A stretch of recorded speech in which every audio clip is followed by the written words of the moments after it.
வணக்கம். ஒரு செய்தி பல கோண நிகழ்ச்சிக்கு உங்களை வரவேற்கிறோம். நிகழ்ச்சி நம்முடன் பேசுவதற்காக பத்திரிகையாளர் திரு பீர் முகமது இணைந்திருக்கிறார். சார் வணக்கம். வணக்கம். தேச துரோக வழக்கு, அதாவது இந்தியா சுதந்திரம் பெற்றதுக்கு முன்பு காலகட்டங்களில் அது கடுமையாக பயன்படுத்தப்பட்டுச்சு. இந்தியர்கள் மீது ஆங்கிலேயர்கள் பயன்படுத்தினாங்க. அது இன்னுமே 75 ஆண்டு கால சுதந்திர இந்தியாவில் தொடர்ந்துகிட்டே இருக்குது. அந்த காலகட்டங்கள் இருந்ததை எந்த அளவுக்கு இந்த சுதந்திர இந்தியாவில் இம்ப்ளிமெண்ட் பண்ணாங்க, ஃபஸ்ட்டு அதை பற்றி பேசலாம். ஓகே. இன்ஃபேக்ட் நீங்கள் சொல்லக்கூடிய அந்த தேச துரோக சட்டம் என்பது இந்த கிரிமினல் ப்ரொசீஜர் கோடில் செக்ஷன் 124A சொல்லுவாங்க.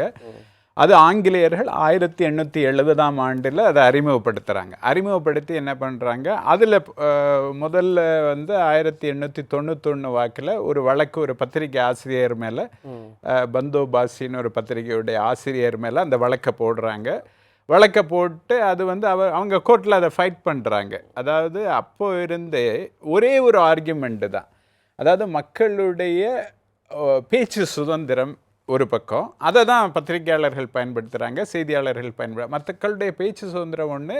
இன்னொரு பக்கம் அரசு ஒரு பொது ஒழுங்கை பாதுகாப்பது, பப்ளிக் ஆர்டர்னு சொல்லுவாங்க.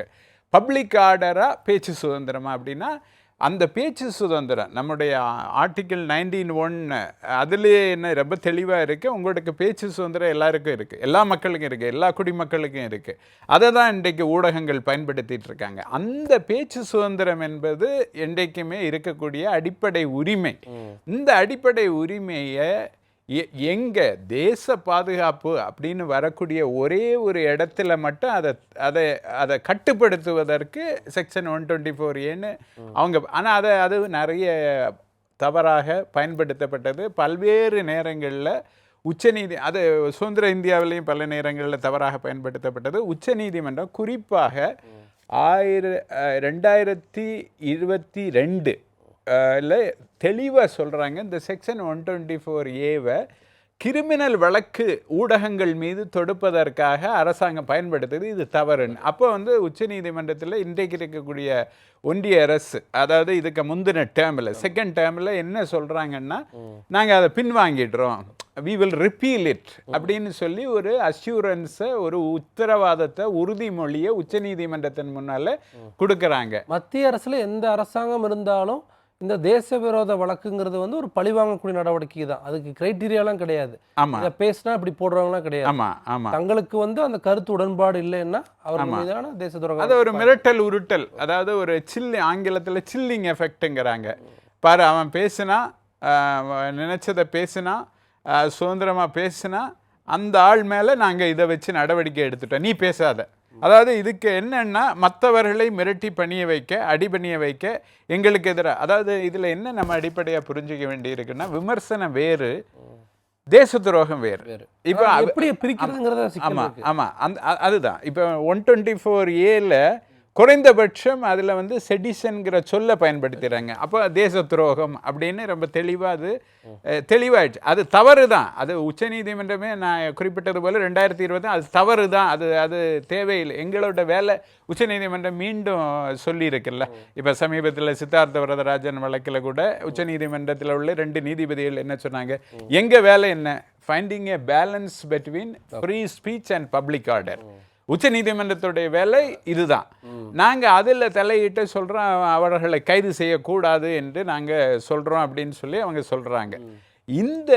இதை வச்சு நம்ம பார்க்கும்போது இது தவறாக பயன்படுத்தப்படாது, நாங்கள் அதை பின்வாங்குகிறோம் என்று 2022 சொன்ன ஒன்றிய அரசு பாரதிய நியாய சங்கீதாவில் 152வது பிரிவில் அதே விஷயத்தை வேறு சொற்களில் கொண்டு வந்திருக்கிறது. அதுதான் இம்ப்ளிமெண்ட் பண்றாங்களா? அதை விட மீறி ஏதாவது இருக்காது? அதை விட அதாவது தெளிவின்மை என்பது, அதாவது வேக் அண்ட் பிராட் டேர்ம்ஸ், உச்சநீதிமன்ற நீதிபதிகளே 2 பேர் சொல்லியிருக்காங்க, இதில் வேக் அண்ட் பிராட் டேர்ம்ஸ் இருக்கு. அப்போது நீங்கள் எப்படி இதை இன்டர்பிரட் பண்ண போகிறீங்க, நினச்சபடி இன்டர்பிரட் பண்ணலாம். அதாவது எப்போவுமே ஒரு சட்டத்தின் ஆட்சி நடக்கக்கூடிய மக்களாட்சியில் எது பிரச்சனையாக இருக்குன்னா, சட்டத்தில் ஒரு ஆர்பிட்ரரினஸ் இருந்தால், ஒரு வேக்னஸ் இருந்தால், இல்லை ஆர்பிட்ரரினஸ்ன்னா நீங்கள் நினைத்த மாத்திரத்தில் நினைத்த மாதிரி பயன்படுத்தலாம். அதாவது நீங்கள் அதனுடைய விளைவு என்ன என்று கூட பார்க்காமல் உங்களுக்கு ஒரு தவறான நோக்கம் கற்பித்து இந்த விதியின்படி BNS 152 படி நீங்கள் எழுதினது என்ன எழுதிட்டாங்க அந்த பத்திரிகையில்? ஏதோ ஒரு டிஃபென்ஸ் அட்டாச் இந்தியன் நேவியுடைய சிவகுமார் என்கிற ஒரு அதிகாரி பேசினதை ரிப்போர்ட் பண்ணது. இது வந்து ஒரு factual reporting or direct reporting அப்படிங்கிறத செய்ததுக்கு நீங்கள் அதுக்கு ஒரு உள்நோக்க கற்பித்து அது நாட்டு பாதுகாப்பை அது குந்தகம் செய்கிறது, அச்சுறுத்துகிறது என்று அதை இன்டர்பிரேட் பண்ணி ஒரு போலீஸ் FIR போடுறாங்க. இது மட்டும் இல்லை, இப்போ 2 பேர் மேலே போட்டாங்க.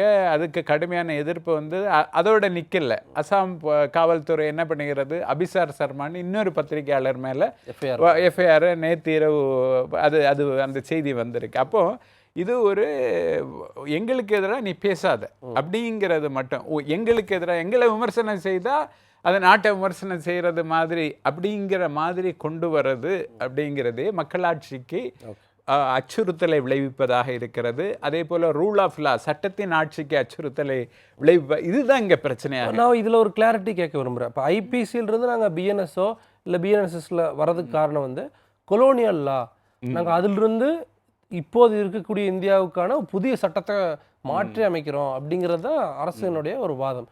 இப்போ அதில் எந்த விதமான மாற்றங்களும் இல்லையா? கொலோனியல் லாவை தான் பின்பற்றுறாங்களா அப்போது? ஆமாம், அதாவது இவங்க ஒரு வெறுமனே ஒரு வார்த்தை ஜாலம் ஒன்றை தொடர்ச்சியாக செய்கிற என்ன தொடர்ச்சியாக செய்கிறாங்கன்னா, நாங்கள் டீகாலனைஸ் பண்ணுறோம், காலனித்துவ அந்த அடிமை முறையை, பிரிட்டிஷ் காலத்து அடிமை முறையை நாங்கள் அகற்றுகிறோன்னு சொல்லி அதுக்கு ஆங்கில பேரில் இருந்து என்ன பண்ணியிருக்காங்க, ஒரு இந்தி மொழி பேர் கொடுத்துருக்காங்க. இந்தி மொழி பேர் கொடுத்ததில் நீங்கள் என்ன பண்ணோம், அந்த காலனித்துவ மனநிலை என்ன, மக்களை அடிமைப்படுத்தும் மனநிலை. அப்போ அதை நீக்கி இருக்கணுமா? அப்போ நீங்கள் 124 ஏங்கிறத நீக்கி 152ன்னு போடுறதில் என்ன, அதில் என்ன பெரிய மாற்றம், என்ன பெரிய புரட்சி, என்ன பெரிய காலனித்துவ நீக்கம்?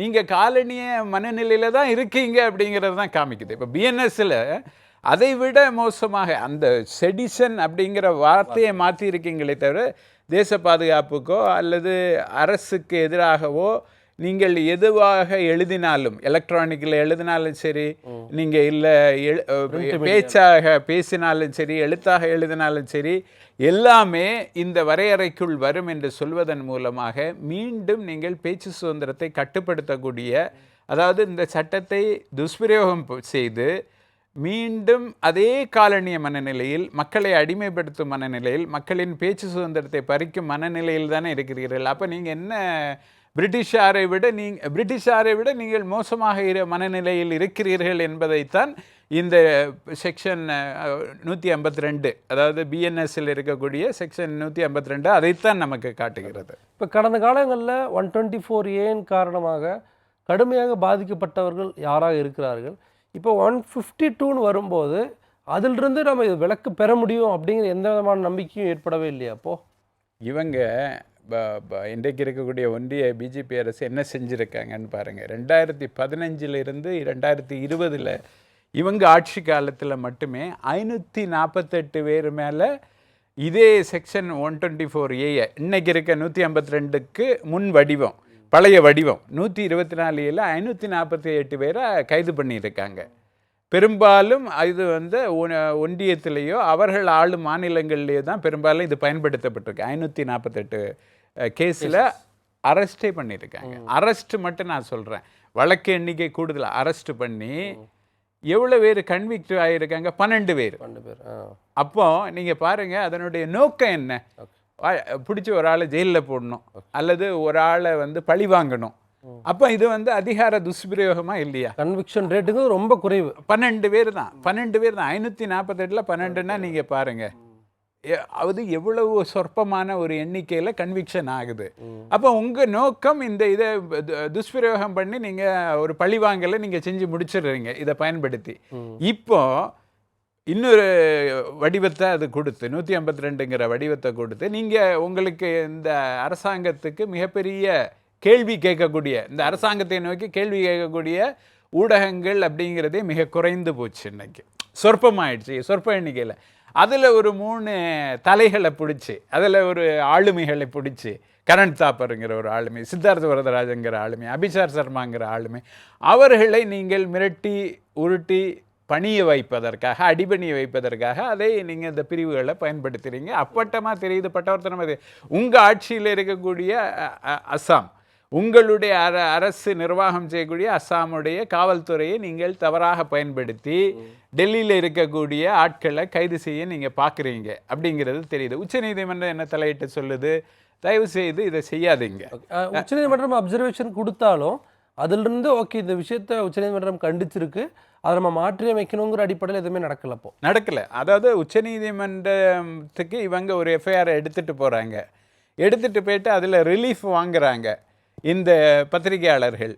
இந்த பத்திரிகையாளர்கள் அதிலிருந்து ஒரு ரிலீஃப் வாங்குறதுக்குள்ளே அடுத்த எஃப்ஐஆரை ஃபைல் பண்ணுறாங்க. அதே பிரிவில், அதே 152வது பிரிவில்.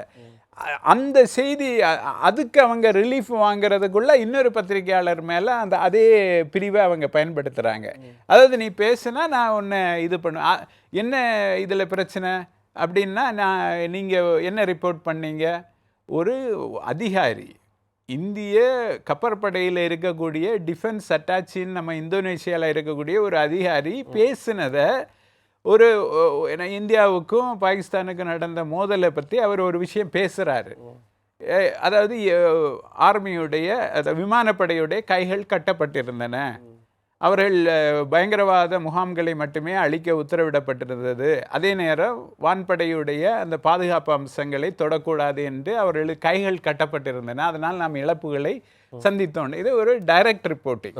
ஒரு டைரக்ட் ரிப்போர்ட்டிங்கை நீங்கள் எப்படி தேச துரோகமாக ஒரு நாட்டுக்கு, அதாவது ஒரு கேள்வி கூட அவங்க கேட்கல, ஒரு டைரக்ட் ஒரு அதிகாரி சொன்னதை அவர்கள் பதிவு செய்கிறார்கள். இந்த மாதிரி கேஸ் போகிறதுக்கு முன்னாடி ஒரு விளக்கம் கேட்பாங்களா, இல்லை விளக்கம் எதுவுமே கேட்கப்படாதா? இல்லை, இது நேரடியான அதிகார துஷ்பிரயோகம் தான். இது நேரடியாக அழைப்பானை அனுப்புகிறாங்க. எப்படி சொல்கிறாங்க? அழைப்பானை அனுப்பி நாங்கள் உங்களை உங்கள் எஃப்ஐஆர் இதாக இருக்குது, நாங்கள் கைது செய்ய போகிறோம். அழைப்பானை சம்மன்ஸ்னா என்னது? அதுதானே, நாங்கள் கைது செய்ய வரோன்னு சொல்கிறது. அதில் வேடிக்கை என்னென்னா, எஃப்ஐஆர் காப்பி கூட வைக்கப்படல, சம்மன் வருது. அப்போ சம்மனோட எஃப்ஐஆர் அட்டாச் பண்ணுமா? எஃப்ஐஆர் அட்டாச் பண்ணலை. எஃப்ஐஆரில் தேதி கிடையாது. திரும்ப இவர் கேட்ட பிறகு எஃப்ஐஆரை கொடுக்குறாங்க, எஃப்ஐஆரில் தேதி கிடையாது. அப்போ இவங்க எதுக்காக மிக தீய உள்நோக்கத்தோடு இங்கு பேச்சு சுதந்திரம், மக்கள் கேள்வி கேட்கக்கூடாது அரசாங்கத்தை நோக்கி என்கிற ஒரே நோக்கத்தில் இதை மிக மிக தவறாக 152வது பிரிவை பயன்படுத்துகிறார்கள். இதற்கும் பிரிட்டிஷ் அரசாங்கத்துக்கும் என்ன வேறுபாடு? அதே காலனிய அடிமை மனநிலையில் தான் இந்த அரசாங்கம் செயல்பட்டு வருகிறது என்பதற்கு இது நல்ல எடுத்துக்காட்டு. இன்னொரு விஷயம் சார், ஒரு வழக்கு பதிவு செய்யப்படும், 5 ஆண்டு கால ஆட்சி முடியும். அடுத்த ஆட்சி வரும்போது கடந்த காலங்களில் பதிவு செய்யப்பட்ட அந்த வழக்குகள் எல்லாத்தையும் நாங்கள் தள்ளுபடி பண்ணுறோம் அப்படின்னு சொல்லி மாநில அரசாங்கம் முடிவெடுக்கிறத பார்க்குறோம். இப்போ அதில் இது பொருந்துமா?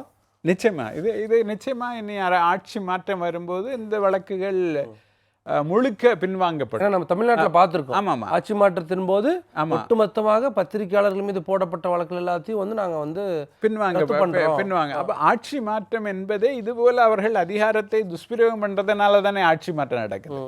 இப்போ அந்த எல்லா இடத்துலையும் நீங்கள் பாருங்கள், இப்போ அஸ்ஸாமிலே ஆட்சி மாற்றம் வரும் அப்படின்னு தான் இன்னைக்கு இப்போ பல கணிப்பாளர்கள் சொல்கிறாங்க. அஸ்ஸாமில் ஆட்சி மாற்றம் வரும்போது நேச்சுரலாக அங்கே இன்னைக்கு இருக்கிற பிஜேபி மாதிரி காங்கிரஸ் வரும்போது இந்த வழக்குகளை அவர்கள் திரும்ப பெற போகிறார். அது நம்ம நீண்ட கால ஒரு ஆட்சி மாற்றம் என்பது எதனால் நிகழ்கிறது? உங்களுடைய அடக்குமுறை அதிகமாவதால் ஆட்சி மாற்றம் நிகழ்கிறது, உங்களுடைய தவறுகள் அதிகமாவதால் ஆட்சி மாற்றம் நிகழ்கிறது. எனவே நேச்சுரலாக ஆட்சி மாற்றம் நிகழும் போது நீங்கள் செய்த தவறுகள் சரி செய்யப்படும். அப்படி தான் நம்ம பார்க்கணும். இந்த வழக்குகள் திரும்ப பெறப்படும் என்பது நமக்கு நம்பிக்கை. அந்த நம்பிக்கைக்கு காரணம் ஆட்சி மாற்றம் வரும் என்கிற மக்கள் அடக்குமுறையை விரும்பவில்லை, மக்கள் சுதந்திரத்தை விரும்புகிறார்கள். உலகம் பூரா மக்கள் சுதந்திரமாக வாழக்கூடியவர்கள், சுதந்திரத்தை விரும்பக்கூடியவர்கள். அதிலிருந்து தான் இந்த ஆட்சி மாற்றம் நிகழ்கிறது. அடக்குமுறைக்கு எதிரானது தான் ஆட்சி மாற்றம். அதே நேரத்தில் நீதிமன்றத்துக்கு இத்தகைய வழக்குகள் போகும்போது ஆதாரம் இல்லைன்னா ஒரே நாள்லயும் தள்ளுபடி பண்ணக்கூடியது நம்ம பார்த்துருக்கோம். தமிழ்நாட்டில் நம்ம நடந்திருக்கு. முக்கியமாக அதுக்கான ஆதாரம் என்னவா கேட்கப்பட போகிறோம் நீதிமன்றத்தில்? இப்போ உச்சநீதிமன்றம் மிக தெளிவாக சொல்லியிருக்கேன், உடனடியாக ப்ரொடெக்ஷன் ஃப்ரம் இமினன்ட் அரெஸ்ட் கொடுத்துட்டாங்க உச்சநீதிமன்றம். 2 நீதிபதிகள் இதை விசாரித்து இது நீங்கள் சொல்லக்கூடியதில் இந்த செய்தி வெறுமனே இந்த செய்தியை அந்த நித்யாங்கிற அட்வொகேட் ஆஜரானாங்க இவங்களுக்காக வயர் பத்திரிக்கைக்காக. அவங்க சொன்னபோது அதில் எந்த முகாந்திரமும் இல்லை இம்மினன்ட் அரெஸ்ட்டுக்கு. இம்மினன்ட் அரெஸ்ட் அப்படின்னா ஒரு பப்ளிக் ஆர்டர், ஒரு சட்ட ஒழுங்கு சீர்குலை. நீங்கள் என்ன பார்க்கணும், என்ன விளைவு? நீங்கள் ஒரு ரிப்போர்ட் வருது, ஒரு பேப்பரில் வருது, அல்லது ஒரு டிவியில் ஒரு செய்தி வருது, இல்லை ஒருத்தர் பேசுகிறாரு, ஒரு பொது மேடையில் பேசுகிறாரு, அதனால் ஒரு பெரிய ஒரு சமூக பதற்றம் ஒன்று உருவாச்சு அப்படிங்கிறத நீங்கள் நிரூபிக்கணும். காவல்துறை அப்படி ஏதாவது நடந்ததா? இந்த பத்திரிகையில் அந்த செய்தி வந்தது அப்படி எதுவும் இல்லையே. அப்படி இல்லாத போது நான் உடனே I am giving protection from imminent arrest of the ஜேர்னலிஸ்ட்னு உடனே உச்சநீதிமன்றம் அவர்களுக்கு பாதுகாப்பு வழங்கி இருக்கிறது, அதை உறுதி செய்து இருக்கிறது. அதுதான் குறிப்பிட்டு 124A-க்கும் 152க்குமான வித்தியாசத்தை தெளிவாக குறிப்பிட்டீங்க. அது எந்த அளவுக்கு தவறாக பயன்படுத்தப்படுதுங்கிறது சட்ட ரீதியாக பல நுணுக்கங்களை குறிப்பிட்டிருந்தீங்க. எனக்கு வந்து பல்வேறு விஷயங்கள் ரொம்ப நன்றி சார். நன்றி நேயர்களே, மீண்டும் ஒரு நிகழ்ச்சி சந்திக்கலாம். நன்றி, வணக்கம்.